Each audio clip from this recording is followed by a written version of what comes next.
Hai, Assalamualaikum dan selamat datang ke NJ TV. Hari ni saya nak buat kek tapai ubi yang semestinya mudah dan sedap. Nampak sedap kan? Jom kita tengok bahan-bahan dan cara membuatnya. Jom kita masak. Mula-mula sediakan 120 gram margarin, cairkan dan ketepikan dahulu.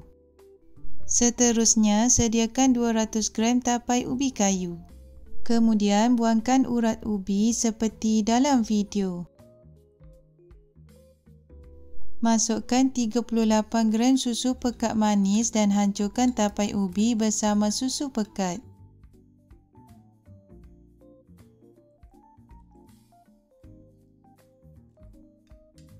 Ketepikan dahulu. Seterusnya, ayatkan 120 gram tepung gandum bersama-sama dengan 20 gram tepung jagung, setengah sudu kecil baking powder,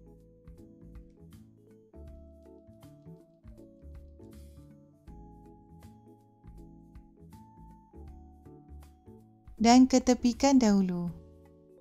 Dalam mixing bowl, satukan 4 biji telur grade B, 100 gram gula halus, 1/4 sudu kecil garam halus, 1 sudu kecil esen vanila, 1 sudu kecil pewarna kuning, 1 sudu kecil ovalet,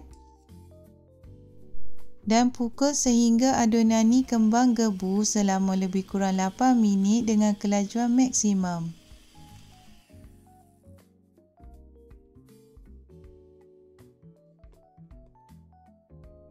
Masukkan semua adunan tapai tadi dan pukul sekejap, cukup sekadar sebati sahaja.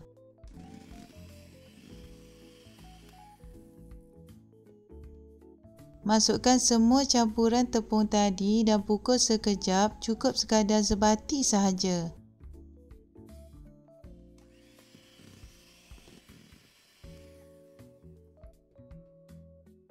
Akhir sekali, masukkan margarin cair tadi dan pukul sekejap, cukup sekadar sebati sahaja.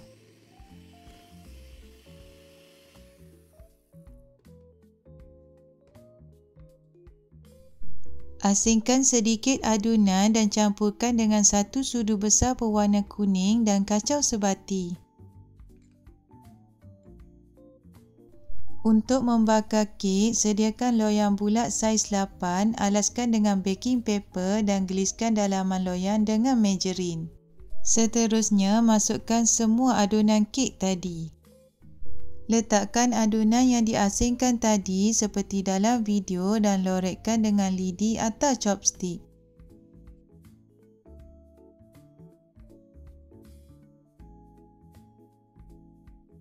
Hentakkan loyang beberapa kali dan bakar kek dalam oven yang dah dipanaskan dengan suhu 180 darjah Celsius selama 50 minit atau mengikut oven masing-masing.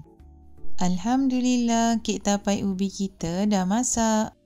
Seterusnya, sisipkan bahagian tepi loyang. Terbalikkan kek atas redai dan buangkan baking paper.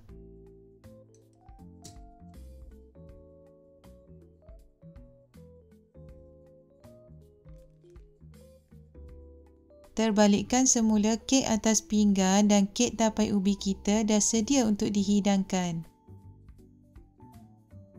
Selain daripada rasa yang unik dari tapai, kek kita juga lembut, gebu dan tidak terlalu manis.